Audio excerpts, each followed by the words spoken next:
what was his point? What the hell's his point? This is like a stunt.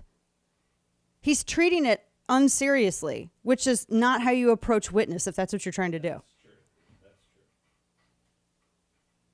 And that's what some people, I think, it's very difficult because he says stuff like that.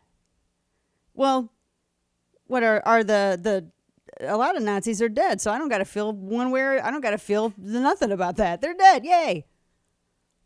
But some are saying that this is his way. Now I'm just telling you what I'm reading out there, that this is his way of somehow making the case for redemption for all. That isn't how you do it.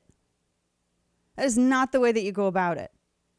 And as I just said, you can't approach it unseriously. And you cannot approach it rolling up with the people that he's hanging out with now. I mean, are you going to sit here and listen to Bible lectures about a guy who's basically doing a troll on, what is he? He was selling amulets with the church militant or something, the Milo guy. Didn't he just have like a twink party like a couple of years ago? Don't Google that. Thank you. So I can't take any of that seriously. Because a determination is made by the company you keep.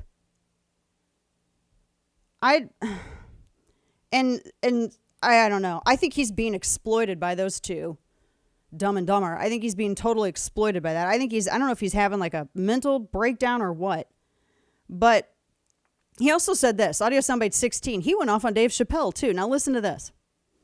Talking about Ye, and he called me Kanye, and I'm supposed to be his friend.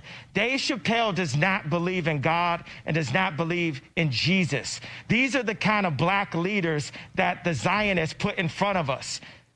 And meanwhile, we want to knock Herschel Walker, but Herschel Walker changed his life for Christ. Wow.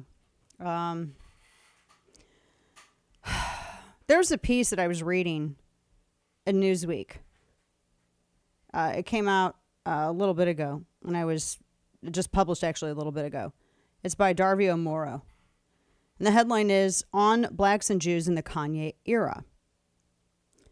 And he writes that, talks about Kanye West's repeated anti-Semitic comments and the rush by some on social media to defend him, he says, have been deeply disturbing.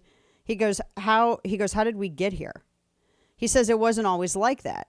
He said Jewish Americans were often on the front lines during the civil rights movement, standing side by side with black leaders. And he talked about James Chaney, a black American from Mississippi. He was killed alongside two Jewish Americans from New York for the crime of registering Southern black Americans to vote. He said they felt that the communities felt a kinship born out of trauma.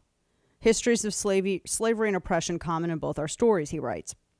And he says that, but he said it was when discrimination against black Americans was rampant, he writes it was the Jewish community who provided an opportunity, and Darvio Moro says for his own family to provide for themselves. He said, but then communities fractured. Unscrupulous provocateurs, Al Sharpton, saw an opportunity and attempted to capitalize on it, damaging our relationship in the process.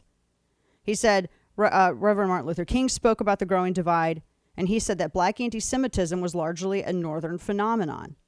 And he wrote about it in the book, Where Do We Go From Here, Chaos or Community?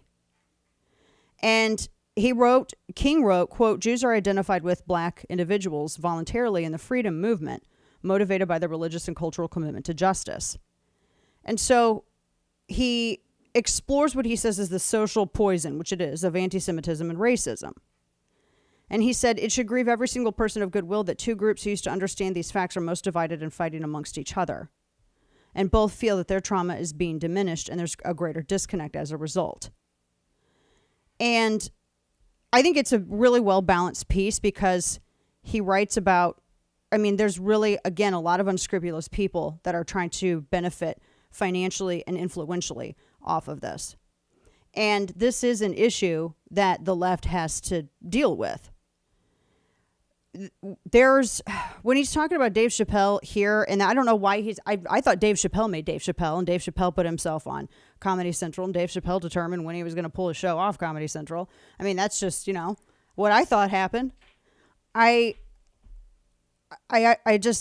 a huge difference between criticizing governments and criticizing peoples.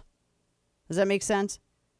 Because you can criticize governments if they do stupid things. You can criticize the Israeli government if they do something that you don't like. Or you can criticize their leaders. But when you bring an entire section of people in it, that's different.